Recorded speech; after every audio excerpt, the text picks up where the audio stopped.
Salut Mino, bienvenue sur cette nouvelle vidéo sur Boko TV. Aujourd'hui, je vais faire une vidéo pour tout vous expliquer sur le karting de location pour que vous soyez les meilleurs en kart. Voilà, que vous fumiez tous vos collègues en gros. Donc c'est très simple, on va prendre toutes les bases, toutes les techniques, toutes les astuces que je peux vous apporter et ça va commencer directement par la position de pilotage qui est ultra important. Il faut être bien positionné pour pouvoir faire ce qu'on veut du karting. T'aimes bien le move ou pas? Bof? Pas cool ça. Donc ça c'est un kart de location 4 temps que vous retrouvez dans le monde entier.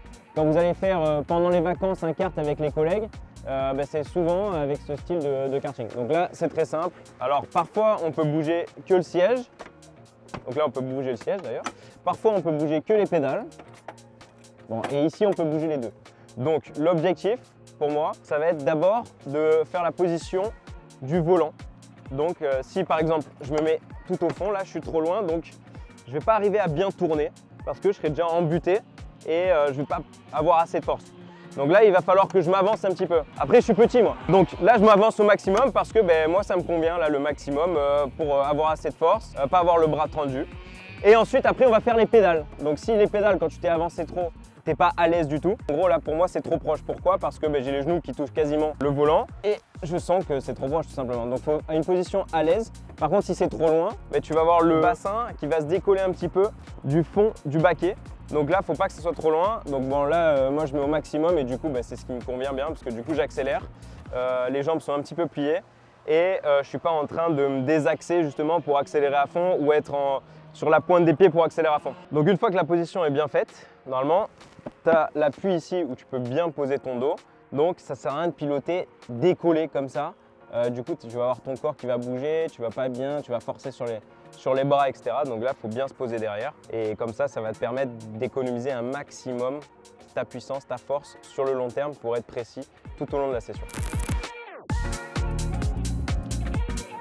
Donc les trajectoires c'est simple, il faut exploiter un maximum la piste. C'est-à-dire quand tu as un virage à droite, il faut préparer et se mettre déjà sur la gauche justement pour ouvrir l'angle à maximum. Donc extérieur, ensuite tu vas à l'intérieur, donc tu reviens couper vers l'intérieur du virage et après en sortie de virage tu vas vers l'extérieur justement pour ouvrir un maximum l'angle. Il y a beaucoup d'erreurs que je vois faire en karting de location, surtout en sortie de virage. Donc les pilotes rentrent dans le virage, mais en sortie de virage, en fait je sais pas pourquoi, vous restez à l'intérieur du virage et vous exploitez pas l'extérieur du virage. Donc du coup en fait vous arrêtez, faut élargir en sortie. Pour les trajectoires c'est très simple, extérieur, intérieur, extérieur, c'est ce que je vous ai expliqué, entrée, extérieur, milieu, intérieur, sortie, extérieur. Mais par contre parfois il y a des virages qui s'enchaînent, donc un virage à droite puis un virage à gauche. Donc si tu vas à l'extérieur dans le virage à droite, tu te retrouves trop à l'intérieur dans le virage à gauche et du coup tu foires ta sortie pour le virage de gauche. Donc l'objectif c'est quand tu as deux virages qui s'enchaînent, c'est toujours avoir une bonne sortie dans le dernier virage. Donc il faut un petit peu sacrifier la sortie du virage, du premier virage, justement pour avoir une bonne sortie dans le deuxième virage. Là voilà, on vient bien préparer pour avoir une bonne sortie. Là on est dans un virage, un double droite, enfin un long droite, mais on le fait en double fois. C'est-à-dire, on vient prendre la corde à l'entrée, s'élargir légèrement au milieu et reprendre une corde du coup en fin de virage. Donc une corde, c'est pas genre tu prends une corde, tu vois. Donc là, ce qu'il vient de faire, c'est pas du tout ce qu'il faut faire. C'est pas du tout ce qu'il faut faire non plus. Là, ce qui va être important, c'est d'emmener beaucoup de vitesse d'entrée. Pourquoi? Parce que en gros, vu qu'il est tellement long le virage et qu'il y a beaucoup de rayons à tourner, si tu freines tôt pour accélérer tôt, tu ne vas pas pouvoir le faire parce que justement, tu as trop de rayons de virage à faire encore. Et tu vas être bloqué. Voilà, tête à queue presque. Donc, l'objectif, c'est pas de perdre du temps et c'est d'en gagner. Donc là, tu vas pouvoir justement mettre beaucoup de vitesse d'entrée sans forcément que ça te retarde le moment où tu vas accélérer. Donc, tu vas gagner beaucoup de temps sur la phase d'entrée. Là, vous allez voir, beaucoup de pilotes, même en 2 temps comme ça, ils ne mettent pas assez de vitesse d'entrée. Et ils sont en train d'accélérer, relâcher, accélérer, relâcher, accélérer parce que justement ils ne peuvent pas accélérer en une seule fois. Ce qui est important c'est d'accélérer en une seule fois. Si tu arrives à accélérer en une seule fois, ça veut dire que tu as emmené assez de vitesse dans le virage. Je ne sais pas si ça a été clair. Bon, Non, ben lui, il n'a pas compris. Donc là, ce qui est important, si vous sortez bac à gravier comme ça, un jour, quand vous reprenez la piste, n'allez pas directement dans la trajectoire. Essayez de passer un petit peu à l'extérieur des virages, là où personne passe, justement, pour enlever le surplus de gravier qu'il y a. Voilà, c'est compliqué parce que c'est un KZ 125. On est obligé de pousser, du coup, il va mettre les graviers un peu directement. Voilà, il est tombé. C'est bon, c'est dans la boîte. Bien joué. On a des sacrés artistes. Hein. Là, on va voir. Là, il freine, il accélère, il refreine, il passe tout en glisse. Ça va pas du tout. Ça va pas du tout. Après, pour savoir, il y a des virages où on peut prendre des vibreurs, d'autres virages où on ne peut pas prendre de vibreurs. Tout simplement, quand tu as des vibreurs justement qui sont plats, où tu peux venir t'appuyer dessus en sortie pour emmener plus de vitesse, ça va venir te caler. Donc là, tu peux prendre justement le vibreur. Par contre, il y a des vibreurs, surtout à l'intérieur des virages, qui sont assez hauts parfois. Notamment, on peut le voir dans la deuxième chicane, où là, dès qu'on va venir le prendre, ça va venir faire sauter le kart. Et le problème, c'est que quand tu vas accélérer à fond, si le kart saute, mais du coup, ça va perdre de l'adhérence, récupérer de l'adhérence, perdre de l'adhérence, et du coup, ça va te faire perdre quelques kilomètres/h en sortie. Par contre, là, on a un vibreur en sortie de virage. Celui-là, en fait, il te permet de faire une ligne droite pour le prochain virage. Donc celui-là, tu peux te permettre de le prendre, surtout qu'après ce vibreur-là, tu n'as pas forcément une longue sortie, donc même si ça te déstabilise un peu, la vitesse que ça va te faire gagner en sortie du virage précédent, ça va être plus important et ça va être plus bénéfique.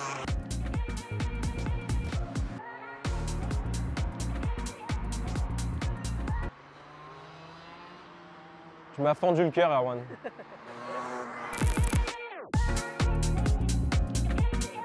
On me pose souvent la question, est-ce qu'il faut glisser pour être rapide sur un karting ou est-ce que justement il ne faut pas glisser? Et la limite, elle est vraiment très fine parce qu'il ne faut pas glisser, ça fait perdre énormément de temps et surtout sur des machines qui ont très peu de chevaux comme ça. Je crois que ça fait 13 chevaux ça.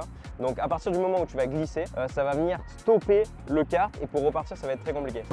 Donc là, je vais mettre des coups de volant. Voilà. Coup de volant, ça ne va pas. Parce que le karting, il ne sait plus où il faut aller. Là, pareil, si je mets des coups de volant, voilà. Ça, c'est pas bon. Le karting, il glisse trop. Là, dès que ça fait comme ça, le karting, il glisse trop. Là, ça glisse trop. Là, ça glisse trop. Voilà. Là, ça glisse trop. Donc là, c'est pas bon. Dès que vous devez contre-braquer, c'est que ça glisse trop. Là, pareil. Voilà. Là, ça glisse trop. Là, ça glisse trop. Mais par contre, si tu ne glisses pas du tout, ça veut dire que tu ne vas pas à la limite de la capacité que le kart peut te donner en termes de grip. Donc en fait, il faut légèrement glisser, mais il faut que ça soit très fin avant justement de glisser énormément. Et la limite, elle est justement là. Au milieu du virage, il s'est arrêté de tourner.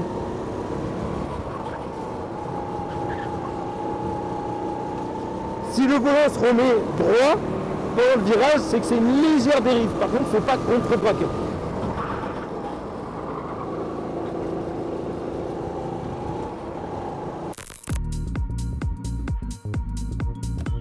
Pour savoir si on freine bien, ça va être un petit peu pareil que dans les virages, si ça glisse ou ça glisse pas. En gros, là, les freins, quand on vient freiner du pied gauche, ça va venir freiner sur les roues arrière. Si on freine trop fort, ça va faire quoi? Ça va venir bloquer, donc comme si tu tirais le frein à main et tu peux partir en tête à queue. Ça va trop fort. Voilà, ça c'est trop fort. Donc ce qui est important, c'est de ne pas freiner trop fort. Mais pareil, si tu freines pas assez fort, la machine ne décélère pas assez, donc tu vas freiner plus tôt et donc tu vas perdre du temps potentiellement. Si vous ne freinez pas assez fort, voilà, vous ralentissez, mais du coup c'est pas assez fort.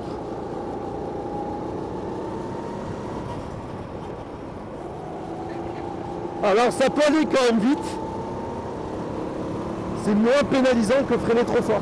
Là par exemple, si je freine trop fort, ça fait un blocage. Voilà, on sent le moteur qui se coupe, ça fait un blocage.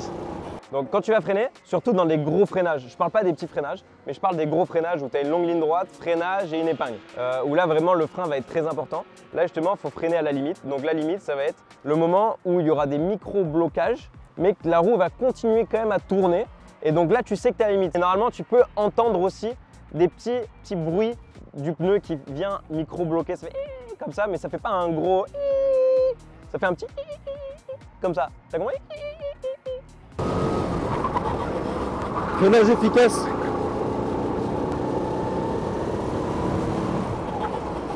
Freinage efficace. On entend légèrement des petits micro-blocages, mais c'est pas un gros blocage.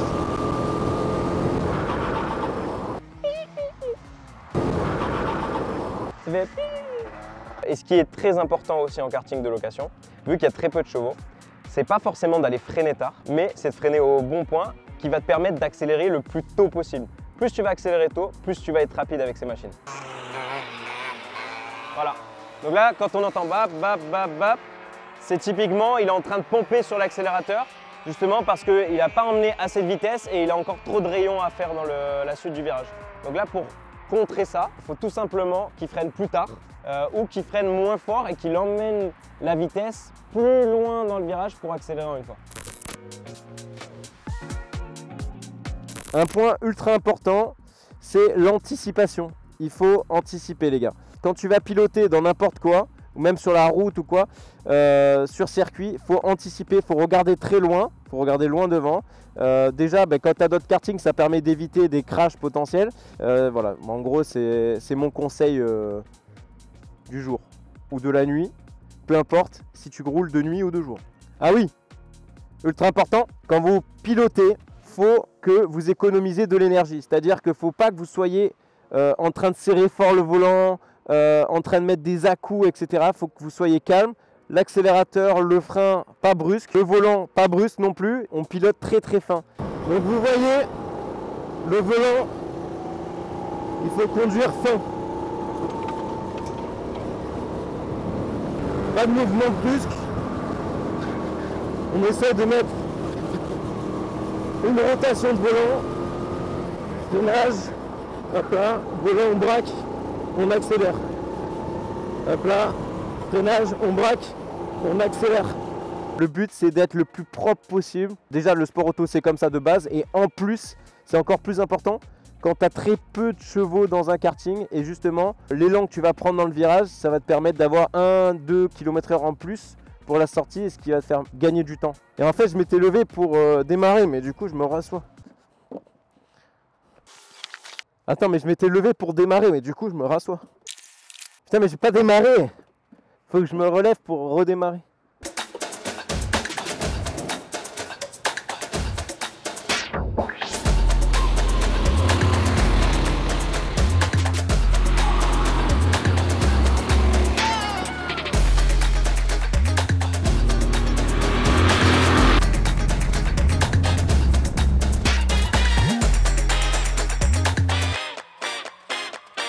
Ok les minots, on arrive sur la dernière partie des techniques de pilotage sur karting. On est avec Maël. Comment tu vas Mino? Ça va et toi? Alors Maël, pour ceux qui ne savent pas, c'est avec Maël qu'on organise les Bococars de partout en France. Ça y est, on a rentré tous les minots. Bon ben, cette première édition ici à Muret, validé les minots, validé.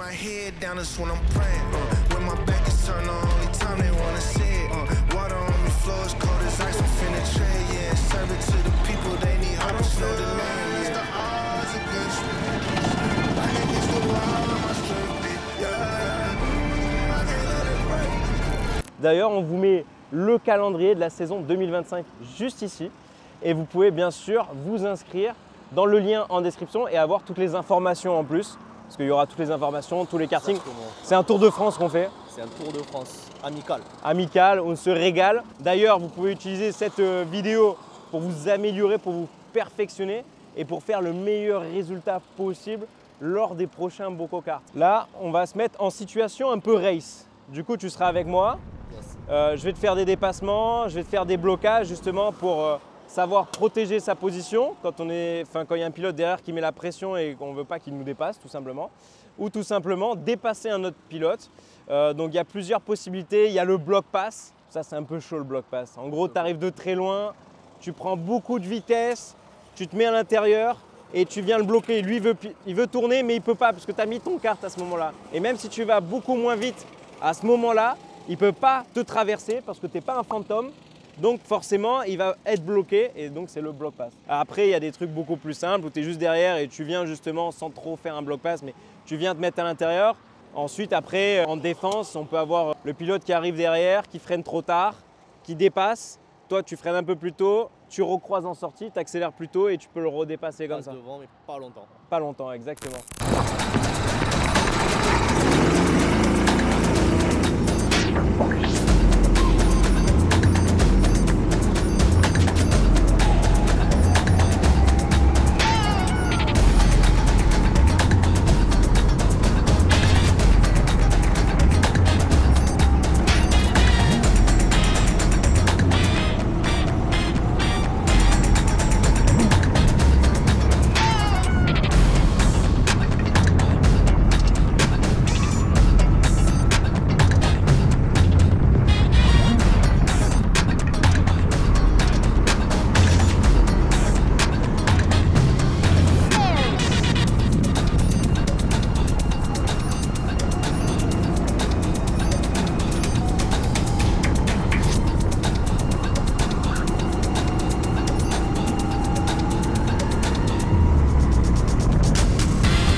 Ok les minots, j'espère que vous avez pu voir comment faire des dépassements, comment bloquer un autre pilote.